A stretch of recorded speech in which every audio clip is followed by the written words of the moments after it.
So this workshop is about Agile with a Scrum framework. Mainly, we are going to focus on the Scrum. A part of that, we'll also cover the SAFe principles.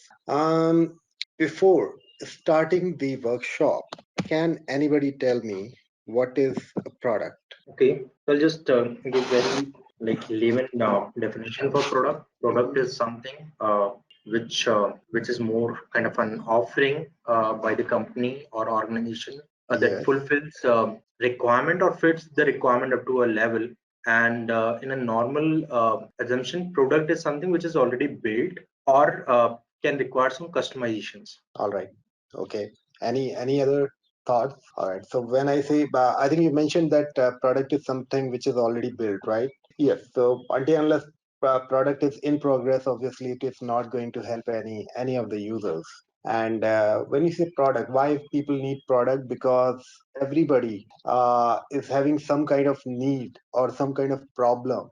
In order to deal with those needs or those problems, we need something. For example, if we want to write, we need a pen, and pen is a product. If you want to go from one place to another, we need a car. In the summers, we need air conditioner or a fan or something. They all are fulfilling some kind of need. In the same way, softwares. There are few softwares for banking, few for healthcare or gaming software. So any software is fulfilling either some kind of need or solving some kind of problem.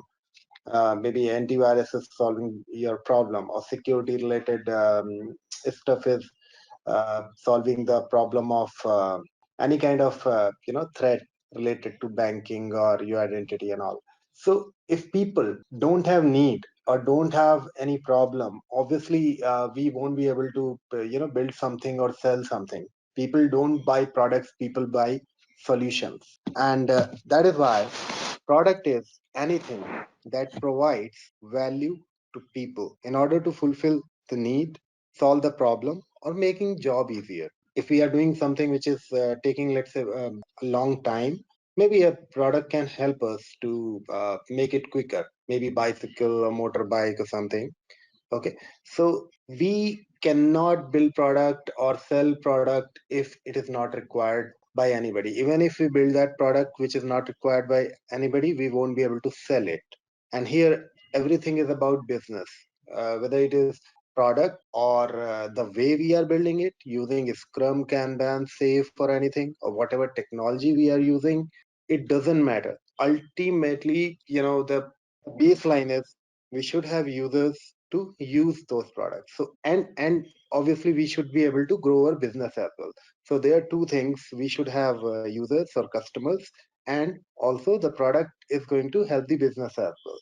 So whatever we do, everything rotates around these two things only. Now when there is a product, there are requirements as well, right? Requirements can be written in many forms.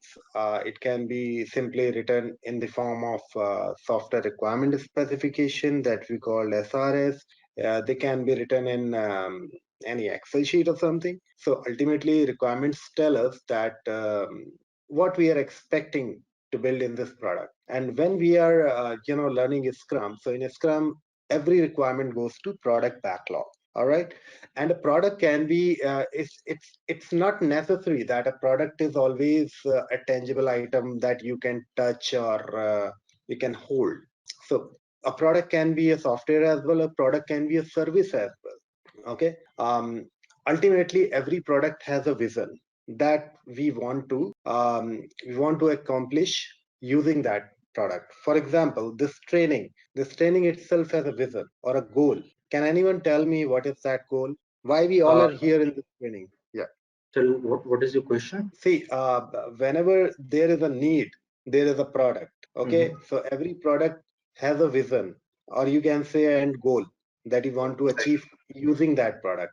So can we call this training a product, this particular workshop? Right, definitely. This is also a product, non-tangible product, where we are looking at the goal of getting our knowledge upskilling after this training is over. So this is like the way you organized it. This can again be like considered as a product.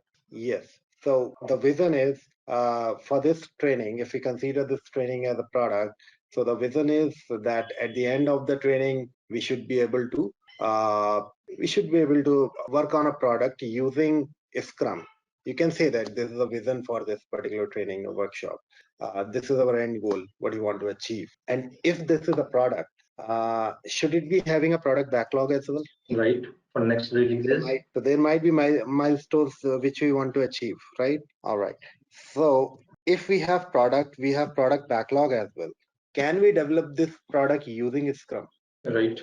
So Scrum is what we are going to learn. And obviously, if this is a product and if we are not able to build this product using a Scrum framework, obviously it's a shame on Scrum. And rather just understanding Scrum as a training, why can't we do this training in a Scrum way by running these sprints, right?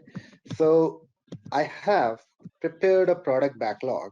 So this is a product backlog, or you can say the user stories for this particular workshop, which we are going to complete. And one good thing about product backlog is, it's always evolving. It's you cannot say that at any point of time that product backlog is freezed. Any requirement comes, it goes to the product backlog. So here I have identified few topics. It does not mean that we cannot add more.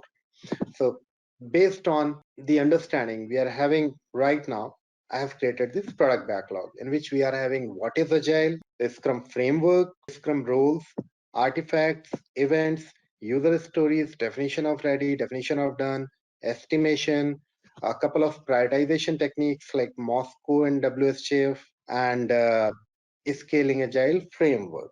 During the during the workshop, if we identify that okay, we may need some other topic to discuss on, we can add it to product backlog. Okay, so we are going to run this workshop in a Scrum way. Before starting any product development, do you think it's a good idea to go for a working agreement? Good idea or Yeah. bad idea? Okay, why do we create working agreements? So that there is a kind of agreement between the stakeholders that like what is the expectation out of the whole product. Correct. So also working agreements, avoids any kind of conflict. People might have different understanding on different things. People might have, different assumptions. And in order to avoid those assumptions, it is very important that everybody is on the same page in terms of understanding um, about all the activities that we are going to do during the workshop. So, for example, if I say that we are going to divide this workshop into 4 sprints. Does it work for you? I know we everybody maybe doesn't understand this concept properly right now, but it's my offering. If I want to run this whole workshop like 2 sprints today and 2 sprints tomorrow, would it be fine with everyone? As long as product is fine, then I think it's based on it's upon the Scrum Master to decide. Okay, so there would be a lot of mental models which are going to be broken here. So Scrum Master does not decide the sprint length. Sprint length basically is decided based on the kind of product you are working on, how complex it is, what sprint length is basically going to work best for it, and also depends on that how quick you need to release your product in the market. Let's say if you're working on a chip on a credit card, maybe it has a lot of complexities, it has a lot of dependencies and security things. You cannot deliver or release every day or every week. Okay, it requires a lot of integration, a lot of security tests, and after that only you can release it. So maybe you can release it after 3 months or 6 months once you start working on it. And because of the complexity of the development, testing, integration, and everything, maybe you need 3 to 4 weeks of a sprint. But if you are Make My Trip or Amazon.com, that kind of company, so you cannot release after 3 months or something. You have to release maybe every day, every week. So here we are going to work on the shorter sprint, and also um, the security integration and these issues are also not there. These kind of products are less complex, but they have to respond to the market very quickly. So considering these things, basically we decide what should be the length of our sprint. Make sense? And who does this discussion? Basically, this discussion takes place between product owner and the development team. Okay, Scrum Master, as a facilitator, is responsible to make sure that discussions are going in the right direction. There is proper consent in the team, and so overall, he's facilitated. We are going to talk about this role in detail, but for now, you can say I'm the product owner for this particular product. So I have a vision. I know what are the requirements that we need to work on for that, and I'm proposing that we are going to work on 4 sprints in these 2 days. Okay, ideally it should be the discussion between product owner development team, but assuming that this workshop is probably for the first time for all the participants here, so that is why I am proposing it. So if anybody has any different opinion, you can go ahead. No, what would be the length of the sprint? It depends on. All right, what else we can decide in this working agreement? So in general, like if we go in the sprint planning, so there should be some like health check kind of a mechanism. So while designing the product, we rely on feedback and the demos. What what we can do as part of this, like definitely some questionnaire or the knowledge check, or what is your plan? All right, question and answers. What if I say that we want uh, this workshop to be very interactive? It should not be that one person is speaking and everybody is listening. Are we in agreement? Yeah. Yes. Okay. Why I'm doing this activity? Because when we start working on any product, these kind of things are required, and when we do something, we don't forget easily, and that is why this whole workshop I'm going to run in a scrum way as a product development. And this kind of learning is called immersive learning. Basically, you don't just listen to somebody, but you do something again and again, and it becomes a part of your behavior. All right. So if anybody has any other point to tell me here, you can go ahead. Or I'm going for definition of done. What do we understand by definition of done? Okay, let's say if I say, let's say I'm working on this story. I say I start working on what is agile. I explain it and it is done. But maybe someone of you here, they can have a different opinion or different understanding about done. Somebody can say that until unless all the queries are not answered or we did not have an interactive discussion, it is not done, right? Yes or no? So different people can have different opinions or different assumptions on when we can call anything is done, right? So it is again very important to decide when we can call something is done. It happens in our software development as well. Somebody can think that once the story is developed, that means it is done. Somebody can think, no, it is not yet, the reviewed or the peer review did not happen, or the integration did not happen. So we cannot call it done until unless it happens. Or maybe the somebody can say that until unless it is not tested and we are not able to run it on the test environment or the staging environment, we cannot say it is done. So even in the team, people can have different understanding, and in order to avoid that the variety of understandings or any kind of conflict about when we are going to call anything as done, a definition of done is essential. Everybody should be on the same page when we call anything is done. So about any story we are going to cover here, what should be a definition of done for that? Maybe it is okay, it is discussed, all the queries answered. Anything else coming to your mind? All right. So we are going to work on the sprint length of 3.5 hours each. And these are our stories which we are having in our product backlog. All the requirements always goes to product backlog. Now, you can see few numbers here. Can anybody tell me what are these numbers?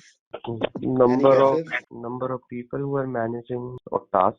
So, well, these are not number of people. Any Number of other thought? So, have you heard of story points? So, story point is a new term for everyone, or we know about it.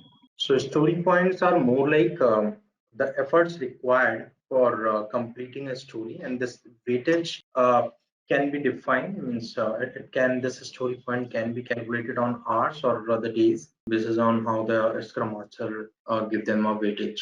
But this is definitely driven through the complexity of the story. So I would say partially correct. Yes, the effort required in any story are represented by these numbers called story points. But yes, they are not related to time or hours or number of days. So we are going to talk about this topic in detail when we will cover the estimation. Okay. Till then, I think this much understanding is enough that these numbers are basically showing the size of the story or how much work is required in this story. They are the relative sizes. Now, when we are going to start sprint one, think of the real scenario in your development environment. You are going to start a sprint one. How do you decide that how many stories team can deliver? Do you have any kind of estimation or something using which we can define? Okay, so Sorry, are you asking about estimation techniques here, Pratik? no, I'm not talking about any specific estimation technique. My question is that if we are starting sprint one, how do we decide that how many stories team should pick? How should we decide? Okay, and do we have the team size and this sprint goal clear? Then accordingly we can do. Yes, so sprint goal definitely would be there. Uh, but before a sprint goal, we based on the capacity of the team or the velocity of the team, basically we decide that how much work. Just a quick feedback here. So probably Mhm. like I think the terms that you are using right now with respect to agile, I think the people have who have already been some kind of background in agile. I think it's easy for them to absorb. But I think before we start this, it would be helpful if you can give a brief definition, like basic terminology of agile, so that like people can connect with the whole story. Hmm. uh, I mean, I'm not sure about others. Maybe like others can also put their thoughts on. Okay. So the thing here is, currently we did not even start the training. The training I'm going to start here, but till now I'm just, if we are taking this training as a product, so I'm just doing all that activities, what we should do in our working environment before starting the product development. So the purpose behind doing it, that rather telling the definition or something, we are definitely going to talk about each and every definition and whatever I have written here. But before that, uh, I just want everybody to understand that how we start our sprint one. Okay, so that is the purpose here. Any specific question around anything? If you don't, if you're not understanding anything, okay. So let me brief. If we are starting sprint one, so I know I took some names like capacity, velocity, and these things. So the thing is, when we are starting our sprint one, we don't have any velocity to consider. We don't have any information from the previous sprint because this is sprint one. And rather deciding anything, we basically prefer to measure. For initial couple of sprints, we try to measure that how much work team can actually deliver, and that information basically becomes a baseline for our upcoming sprint. So because this is sprint one, I don't have any data to tell that how much stories we can deliver. Also, with this team, we are, in this group, we are working for the first time for this kind of product. So we don't even have any experience to decide anything. So in first sprint, we are going to take a couple of stories based on our assumption that maybe these three stories we can deliver by the end of this sprint. Are we okay with this? Yes. Okay, so right now all the stories are sitting in the product backlog. Now where they will go? In progress. They will actually go to our sprint backlog now. This is our sprint one. So we decided, okay, let's start working on these three stories in this sprint. And by the end of the sprint, we will see that, okay, what is the collective capability of my team? How many stories we can actually deliver? Okay, based on that, that data will help us to plan our sprint number two. But right now, we don't have any such data. Now, during the sprint, how would we know that we would be able to complete everything or not? Well, for that, teams create the burn down charts. Is it a new term for us, or we know what is burn down chart? So basically, a burn down chart tells that how much time is remaining and how much work is there. So here we are measuring the work in terms of story points. So how many story points we have taken? 16? Yeah. Yeah. So we have taken 16 story points. Sprint length is 3.5 hours. That means we can divide it into, maybe this is, Slightly over 4. sorry, Slightly over 4 per hour. 1.5 to 2.5, 3 and 3.5. Okay. And if everything goes fine, this line ideally should come like, now during the sprint, we will keep measuring that how much work is remaining and how much time is remaining. Okay. So burn down chart never tells you that how much work is done. And also it is, if you want to measure that how much work is done, it won't be that useful for us as well, because if you have seen any cricket match, let's say we are having the score of 300 runs and we are having 50 overs. So all that matters is how many runs are remaining and how many overs are remaining. Let's say after 25 overs, we still see that 200 runs are remaining. So it doesn't matter that what was the score when we started batting. The score that matters is what is our current situation, how far we are from the goal now, and that is what we want to measure. Every day here using the burn down. That are we going in the right direction? Are we progressing in a right way that we would be able to achieve our goal by the end of the sprint or not? So this is what we want to measure. All right. So now our first story, this will go to in progress. This will go to in progress, and we are going to learn what is agile. Any question till now? Yes, Pratik. Sorry, I didn't get the name of the chart. What is it? Oh, Work? this is burn down chart. Let me write it here. So the purpose is we have to burn it down till zero. All right. So this is how we start our first sprint. The the purpose behind showing this is that we should know that when we start working on any product using Scrum, what are the prerequisites that we have to work on. Now let's jump to Agile, because our first story is about Agile. So here is the history about the Agile, that how it came into picture. So I won't say that Agile is a new thing that people are doing. The term Agile was definitely given in 2001, but Agile simply means that we should, respond to the changes. We should keep updating our plan. We should focus on the goal. If we have these things in our way of working, we can say that we are agile. Okay. Now different frameworks, some methods, they got introduced with the time. So as we can see that initially the Toyota came up with the Toyota production system, and that was basically the birth of Kanban, you can say, first time when Kanban came into picture. After that, iterative model, or you can say TDD, BDD, a lot of other things got introduced by different people. Why they introduce all these things? Because they keep trying new people. People kept trying new methods, new frameworks, so that the way they are working, it could be more efficient. So people are learning on different frameworks, different processes, methods from a long time. And if you see in 1995, around it is showing Scrum. So the exact year was 1993, when Scrum was, first introduced by these two people, Jeff Sutherland and Ken Schaberg.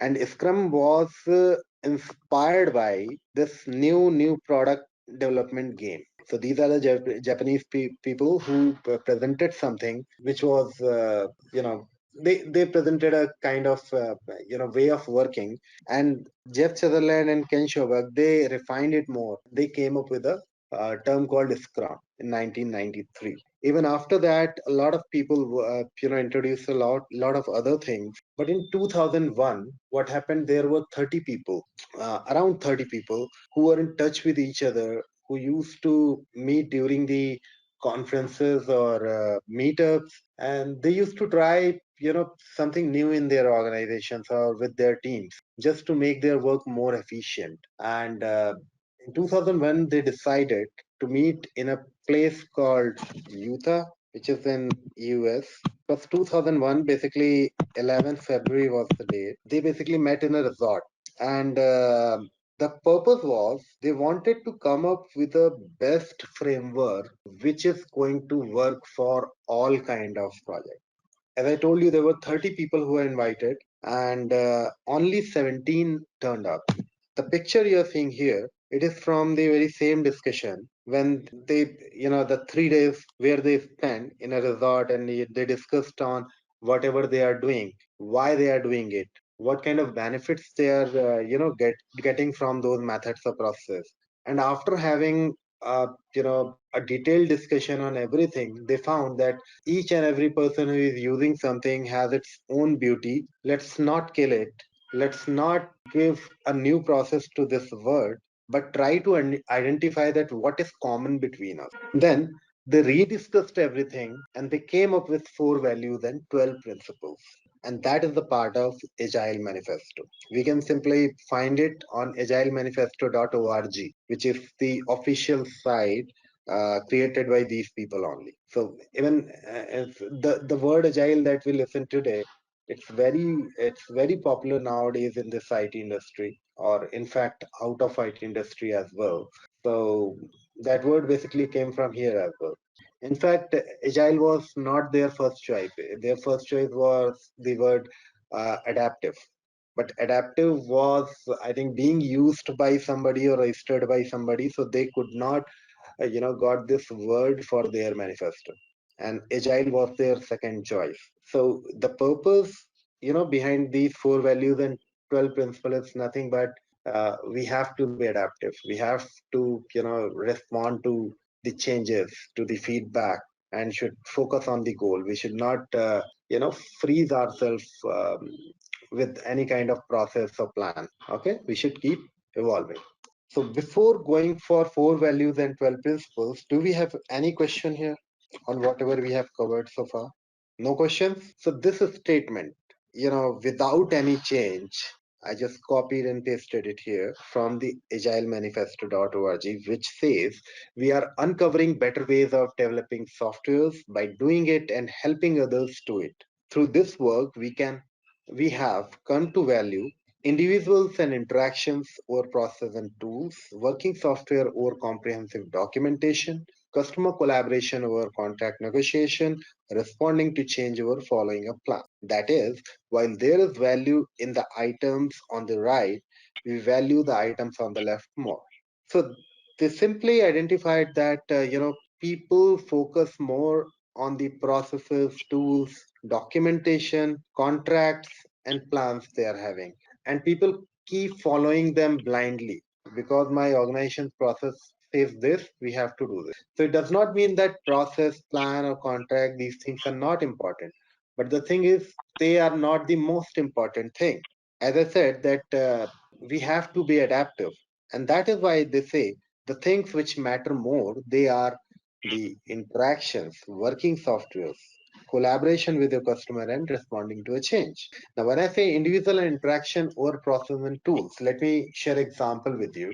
Um, so I live in a gated society, okay, and there are around 300 to 400 apartments in the society. So a couple of years back, we found that every now and then anybody from the outside enters our society, and they keep roaming inside.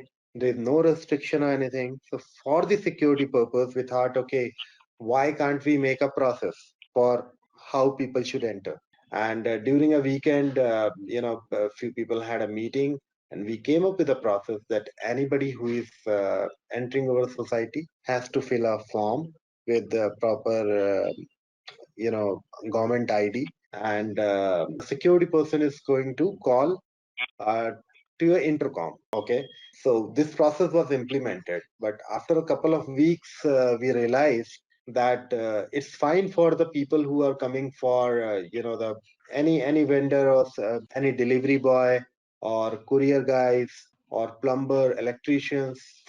For them, I think we thought that is fine. But whenever our close relatives are coming or our parents are visiting, they are also going through the same process. And this process is basically being a overhead for everyone. So what do you think we should do now? Should we keep following this process in the same way because it is a process, everybody has to follow it, or we should interact again, we should discuss again to come up with what can be changed? That is the more, we can say, the logical approach, okay, for everyone. Obviously, we don't want the family members to suffer with this process. So yes, people met again and they decided few other things like, okay, if we can, somebody's calling on an intercom and you say that okay, they are my family members, they don't need to fill the form, or maybe a couple of stickers could be issued to every family, and they can distribute those stickers to their close ones. These kind of arrangements could be done. So a couple of arrangements were done here as well.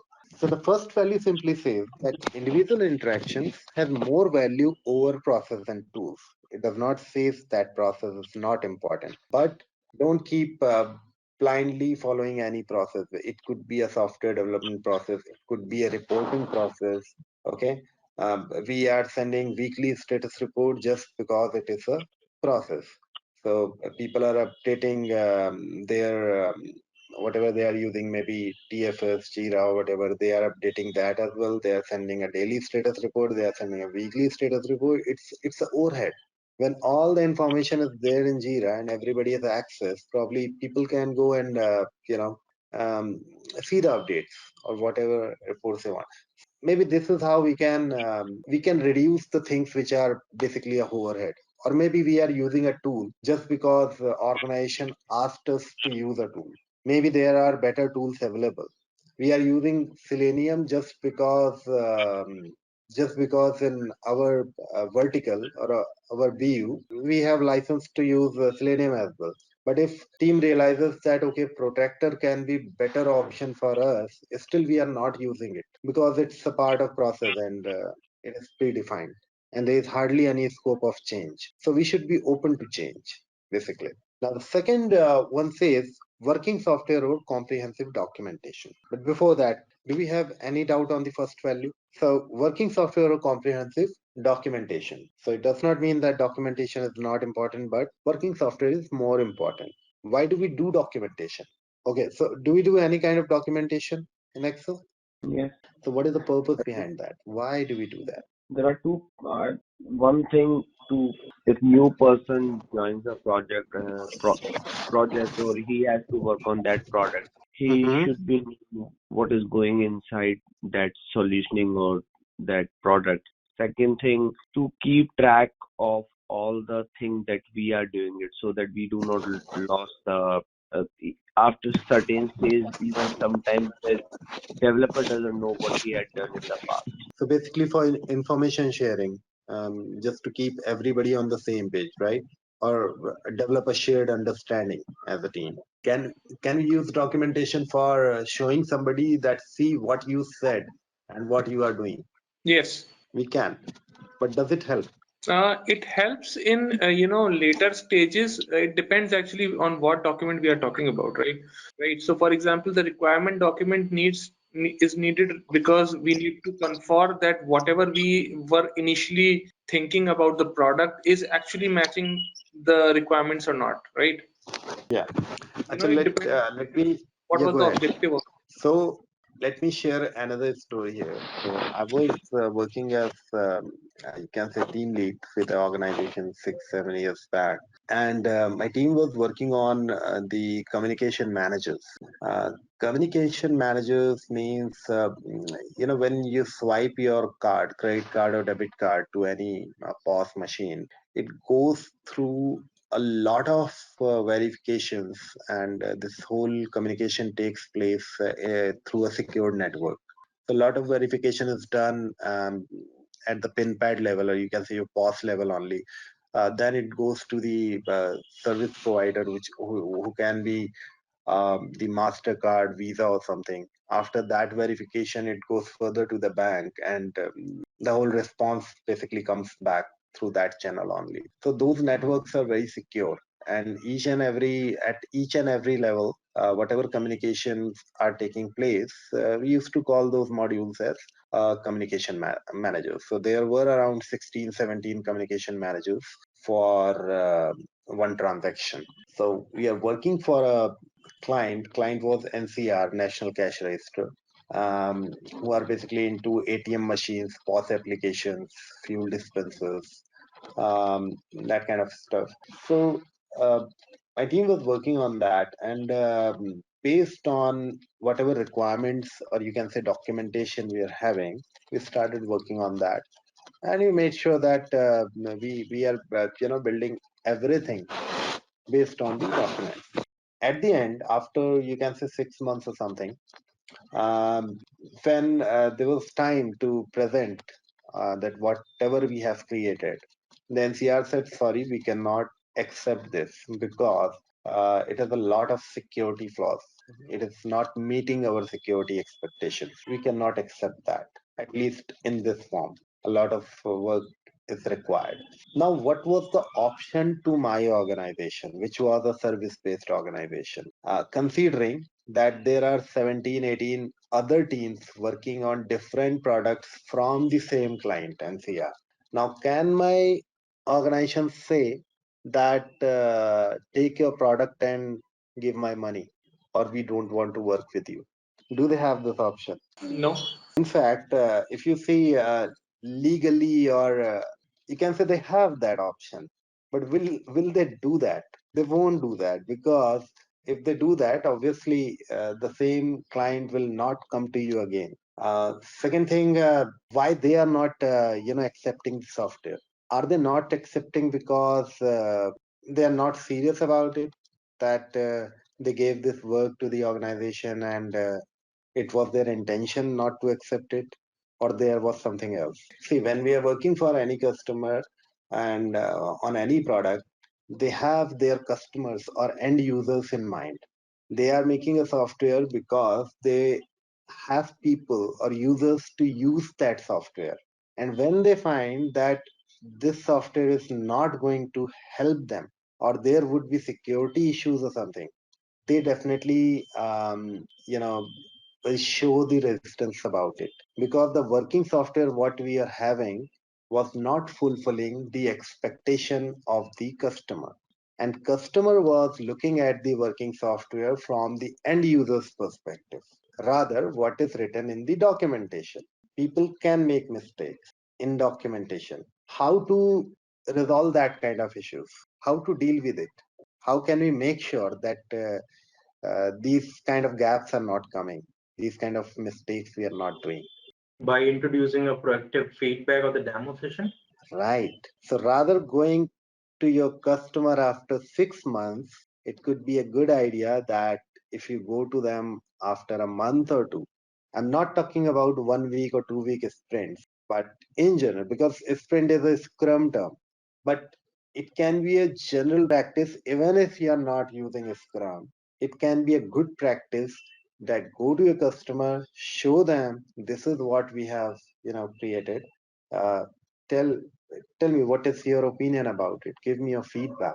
The thing is, even if we are going to the wrong direction, still we have time, and probably we have not spent all the money that was planned for that. We get chance to course correct, and that is why at the end of each and every sprint we have that sprint review, because it gives us an opportunity to course correct ourselves. Because when people write requirements, they write it perfectly from their assumption of that day. People can miss a lot of things, and even if they are not missing something, maybe every day you have some new learning, and based on that your requirements can be changed.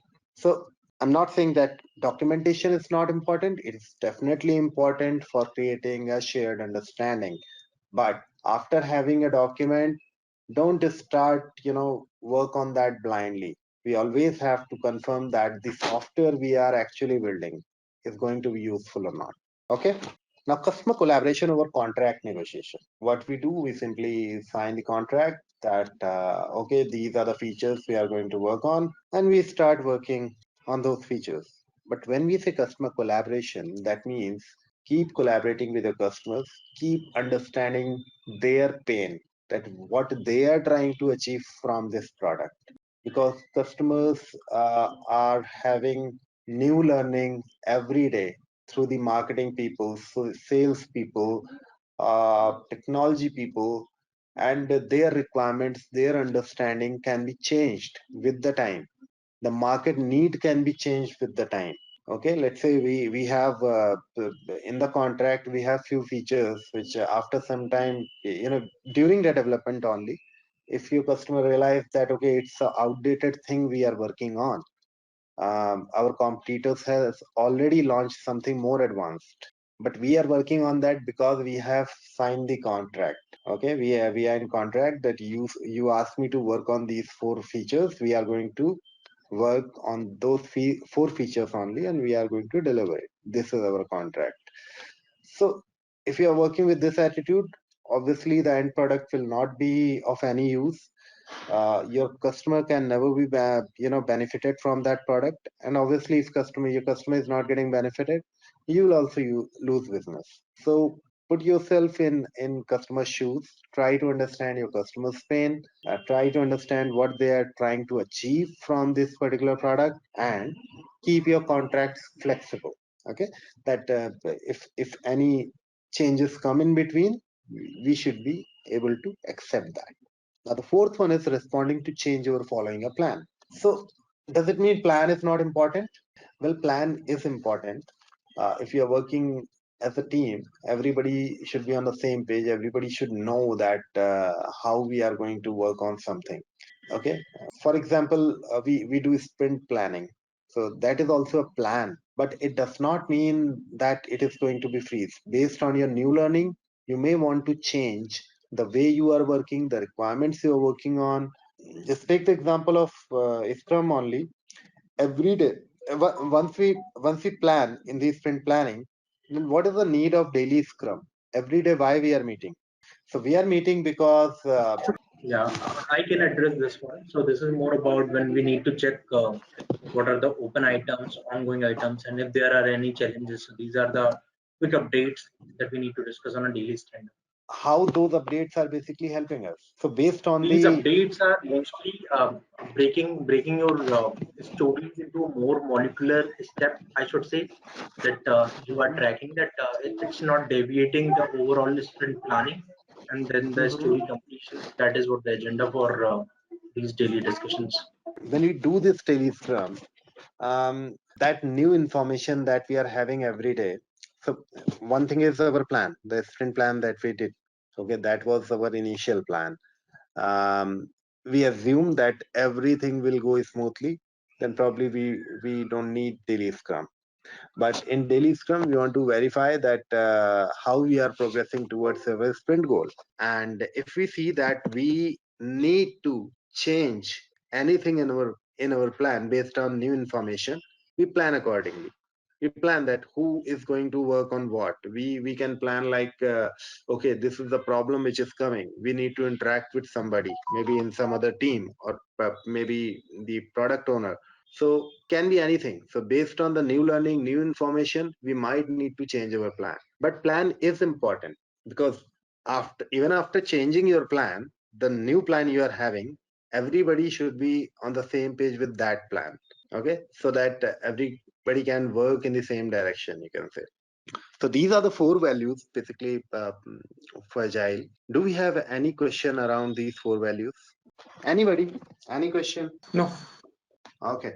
So the purpose why we are taking so much time in this, discussing these four lines, because everything related to the agile frameworks or methods, they are around these things only. These are not the things which are any kind of rule or process that we have to follow, but they are the core behavior that we need to develop within ourselves or within our teams in order to be a agile team. Now the next is 12 principles. So principle number one says our highest priority. I know this is a little bit of the theory, but it is very important to, know all these things. If you guys want, we can like cover it. If you think that we are spending too much time on this, let me know. We can cover it fast as well. So our highest priority is to satisfy the customer through early and continuous delivery of valuable software. What does it mean? So we think two things: early and continuous delivery. Okay, why early? Because early is important because as early as you go to your customers, you start getting early feedbacks as well. Okay, take the example of okay, the same example which I gave you. If you go to your customer after 6 months, you get the feedback after 6 months. If you go to them, you will get the feedback after a month. And if you are working on 1 week or a 2 week sprint or releasing almost daily or weekly, you start getting early feedbacks. You save more money and time to improve your product. And continuous delivery. Continuous delivery means uh, don't give everything in one go because it is going to take a long time. Just break your product into small pieces, small features, and in each and every version, keep giving something.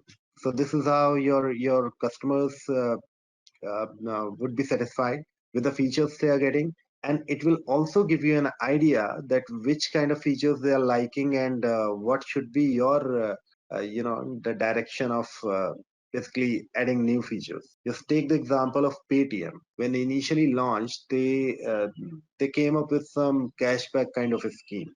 Okay, I believe the Paytm, the way it looks like today, probably they would not have thought about it 6 7 years back. But based on the way people are using it, what are the features they should add, what are the features they should not add, that kind of feedbacks basically give you a lot of information which helps you to plan your further steps. Let's say welcome changing requirements even late in the development. Agile process harness change for the customer's competitive advantage. So even if the requirements are coming late, welcome them because market is changing very fast. Just take the example of your smartphones that we are having today. I remember like after, before 17, 18 years back when I started using the, you can say, phone, it was hardly having 1 MB of memory, and the SMS capacity was, I think, 20 or something. After 20, your inbox is full, and if you are not deleting a couple of messages, you won't be able to receive new. After some time, people have started, phones with the 10 MB or 100 MB were also launched. Now we talk in terms of GB, right? So 256 GB or 512 GB is not a big deal today. Just take the example of camera. Initially, there was no camera in the phone. Then they introduced a camera, then front camera, then two cameras in the back, or you can say rear camera, then three. Now we are having four cameras. So market is changing very fast, and our users are also getting, used to of that thing. Now we are not going to like any phone, you can say, which were the best seller maybe 3 years back. Just take the service like Amazon, Zomato, Swiggy. People just order food, and they don't have patience to wait for that. Okay, now we want everything very fast, very quick. It's not just products which are evolving. The expectation of the users are also evolving with the same speed, and that is why it becomes really important that we accept any change which is coming, even the late. Otherwise, we would be out of the market. We don't want to, we don't want to deliver the outdated product, or people are not going to use it. Just think these principles are written in 2001. The examples I'm giving, they are definitely from today's world, but these things were, even relevant at that time. Deliver working software frequently from a couple of weeks to a couple of months with a preference of shorter time scale. So we have already discussed about it, that what's the benefit of delivering anything in a weeks or in a shorter time scale. We get faster feedback, we get opportunity to improve faster as well. The business people and developers must work together throughout the project. Why it is important? Because the business people, if I say business people, are the people who understand the end user very well, who understand the market very well. Where the where the developers, their core, you can say, knowledge area is the technology. They understand the architecture, they understand the languages, database, these kind of stuff, but they don't know that what we can sell in the market, what customers are demanding, and if we are getting the requirements in the form of documents, there would definitely be a gap. And that is why the business people and developers should interact frequently, and development people should understand that what business people are actually expecting from this product, what they are trying to achieve from that product. Build projects around motivated individuals, give them the environment and support the need, and trust them to get the job done. So when I say motivated individuals, so a study says if we give three things to the people, they feel more motivated. And these three things are uh, the autonomy, give them the freedom; mastery, that means all the knowledge which is required to build a product; and purpose. If you keep guiding people that you work on this, you work on that, obviously they will keep feeling that okay, this is your work. They are not responsible. This is something you want, and I just have to work on it as a resource. But this should not be the thinking. If you want people to be motivated, give them the freedom to decide that what is the best way to develop this product. But in order to decide what is best for the product, it is very important that you should have knowledge around it. So give them all the technical and domain knowledge, and rather guiding them step by step, give them the purpose and let team collaborate. Now they have purpose, they have knowledge, they have freedom. Now let them decide what best can be done for it. The most efficient and effective method of conveying information to and within the development team is face-to-face conversation. So yes, face-to-face conversation is always good. Even if we are working as a distributed teams, like few people are working from India, few from US or UK or anywhere, then at least we should invest in the good communication tools, maybe some good chat engines, or where people can have video calls to develop a good understanding. Microsoft Teams is a very good example for that. So these kind of interactive tools, at least we should invest in if we are not able to, having face-to-face conversation every time. As I told you that these things were written in 2001, and yes, maybe by that time the distributed team was not in that much culture. Working software is the primary measure of progress. So we have already talked about a lot of examples where we can say that working software is the primary measure of the progress, because your software should be able to solve the user's problem. Also, the traditional way of working, where we used to work on the 6 months or 1 year long project. During that time, what used to happen, like let's say your development is going on for 3 months or 4 months. After that, testing is going on for 3 4 months. Integration, testing, maintenance. There were a lot of phases there. Till the product is completed, people usually used to talk in terms of percentage. The development is 60% completed or 80% completed. Same way, testing is, let's say, 50% completed or something. Um, it was actually not giving us the right picture, because still we are not having anything working that we can see that it is solving some problem. No, we could not see. Um, and how we are dealing with this kind of problem by working in the iterative way, because here in each and every iteration or each and every sprint, we are developing a small piece of working software. Now we know, even if we are 5% or 10% completed, we know that okay, that 10% is actually developed, integrated, tested, and working. Now in new version, maybe we can add 3, 4, or 5% more features. But at least we know these are the working softwares. They are not just the percentage, the 70% development completed or testing completed. They are the actual thing. Agile process promotes sustainable development. The sponsors, developers, and users should be able to maintain the constant pace indefinitely. So when we say sustainable pace, basically sustainable pace means team should be comfortable, happy with the work.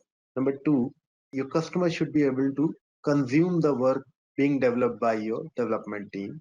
And number three, your customer should be happy with the quality. So if we are having these three things, then only we can maintain the sustainable pace. Sustain, I think we all know that sustain means something that that can last longer. If our teams are not comfortable, they are overloaded. Obviously, we cannot run the show forever in this way. Where teams are not comfortable working on the weekend or working late night, definitely they won't be able to give the 100% in this situation. There are chances that teams are going to compromise with the quality as well because of the workload and all, and which is ultimately going to result in the form of production defect or other quality issues with the customers. In this way, obviously we won't be able to sustain. Now the work your team is producing, the customers in the market are not able to consume it. We are doing overproduction or something. Okay, so we are building something but we are not able to sell it. Even in that case, team won't be able to make any profit, and sorry, the business won't be able to make any profit, and even this model cannot sustain. And if we are compromising with the quality, then again customers are not going to buy your product. In order to develop a sustainable pace, team should be comfortable. The development team or whoever are involved in the development, they should be comfortable. Your customer should be able to consume the work you're developing, and they should be with the quality. Continuous attention to the technical excellence and good design enhances agility.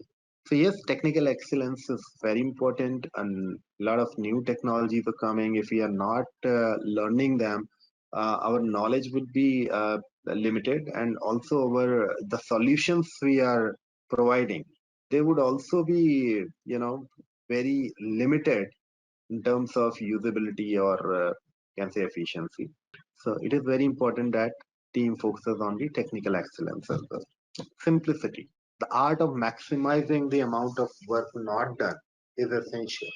Can anybody tell me how maximizing the amount of work not done can help you? See, maximizing the amount of work can help, but maximizing the amount of work not done, how does this can help? Any guesses? No idea. Remember our working agreement. We agreed that it won't be a one-way communication. So that like whatever we have done is accurate, and there is no rework is required, even if it is cost of maximizing the work not done. Okay. I assume that we all are having the television at our home, right? Yes. So, have you ever seen the remote of your television? I'm not talking about the your Amazon Fire Stick remote. I'm not talking about the Tata Sky or any DTH remote. I'm talking about your TV remote only. Either it's from Sony, LG, Samsung, or whatever. How many buttons are there in that remote? Approximate 30 to 40 buttons at least. How many do you use? Maximum 5.